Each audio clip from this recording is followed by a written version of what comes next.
Hi everyone, in these videos I'll be going over sensation and perception, and I'll be talking about the differences between sensation and perception. We'll be talking about wavelengths, the five senses, and some Gestalt principles.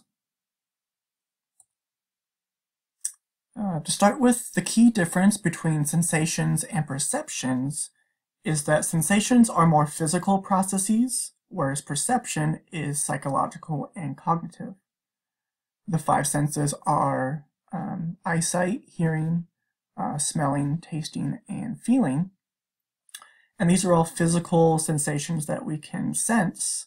And then once we sense these five senses, that information goes to our brain, in which we need to perceive it and perceive the kind of sensation that we're feeling physically. And next, I'll talk about the basics of sensation. So sensation occurs through the five senses and uses transduction to convert sensory information into electrical energy used for an action potential to occur. And the amount of sensory input is dependent on the absolute threshold of the stimulus. And an absolute threshold is the minimum amount of stimulus energy that must be present for the stimulus to be detected at least 50% of the time. So for example, if a sound coming from a speaker was first turned all the way down so we couldn't hear it, but as we slowly turn up the volume to a minimum amount of volume coming from the speaker, we could eventually start to hear a sound. And as soon as we start to hear that sound coming from the speaker, that's when we reach our absolute threshold of hearing the sound from the speaker.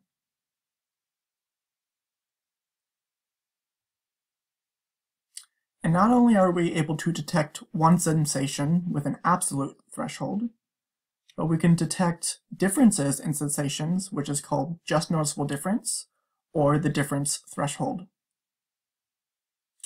For example, if someone first played music from a speaker at 55% volume and turned it down really slowly until a person could not hear it anymore, then that person would be able to tell the difference threshold when they can't hear the sound anymore. And so they're able to detect the slightest differences between the first stimulus and a change in the stimulus. And so the just noticeable difference would be the difference that a person just notices that they don't hear the sound anymore. And this is just an example with sound. This can occur with the other senses as well. And as opposed to sensation, perception refers to how sensory information is organized, interpreted, and consciously experienced.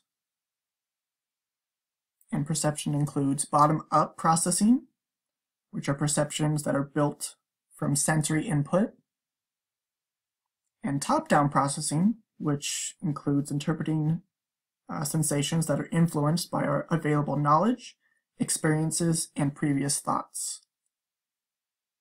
So you could try to easily remember bottom-up processing by feeling our different senses, and perceptions are built from the bottom up as we sense sensory information.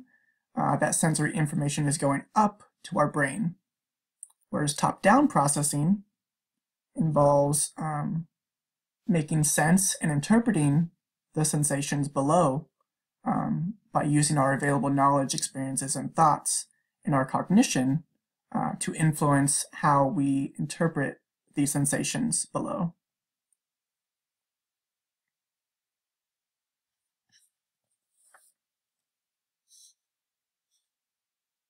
And don't want to watch that yet. This is no when. There we go. So sensory adaptation is when we don't perceive stimuli that remain relatively constant over prolonged periods of time. And so we could eventually adapt to different sensory information, such as if we hear air conditioning come on, and soon enough we might adapt to hearing air conditioning and so we might drown it out in our hearing and not attend to it as we would the first time that we hear it. Similar to the time of day, maybe when we wake up, we notice the time of day, but as our day progresses, we don't necessarily notice it, and we don't necessarily notice time going on unless we specifically attend to that example of time and day. And so our sensory systems can adapt to prolonged changes over prolonged periods of time. And our perceptions are influenced by our attention to the sensations that are being perceived. So it's only when we have attention to these different sensory information, such as listening to air conditioning or noticing the time of day through our eyesight, is that we can attend to these sensations that are happening. Otherwise, we can adapt to these sensations and not really pay attention to it.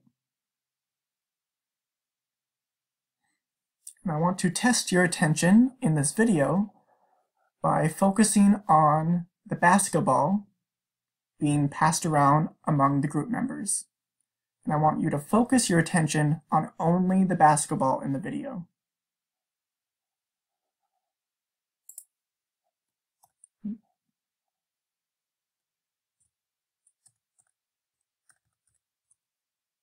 Get it to go. There we go. This is an awareness test. Does the team in white make?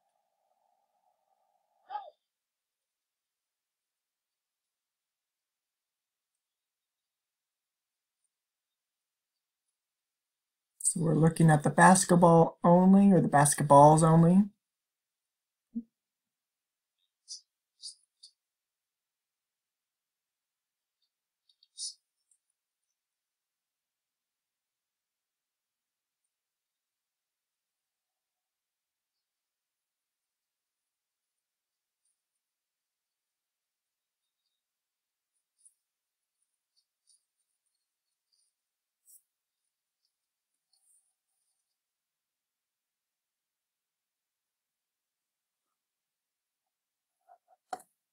So as your attention was focused on the basketballs themselves, you may have missed the moonwalking bear walking in the middle of the people passing around the basketball.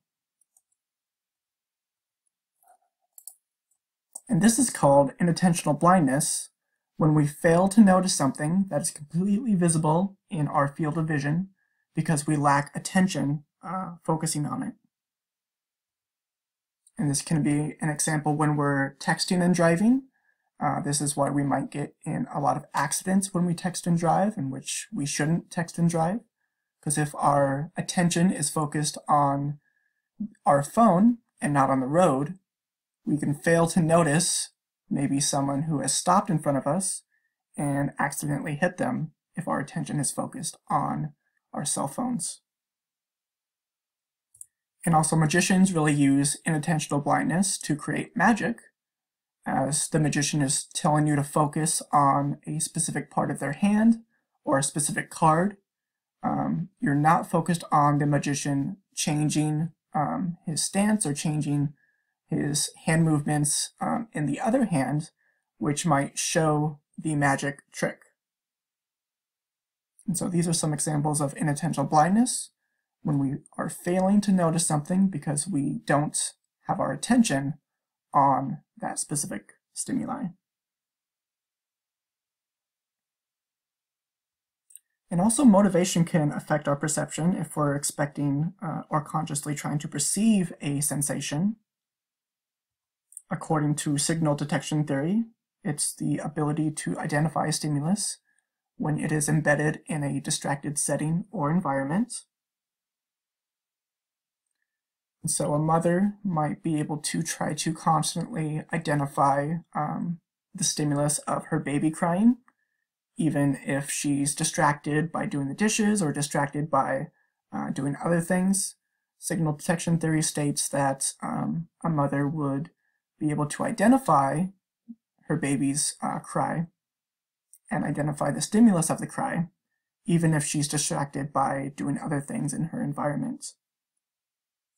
Similar to if we're expecting a phone call or expecting a text back, we might be doing things in our environment, but once we identify the stimulus of the vibration or the ringtone, we automatically identify that stimulus because we're expecting it, even though we're distracted in our setting or our environment.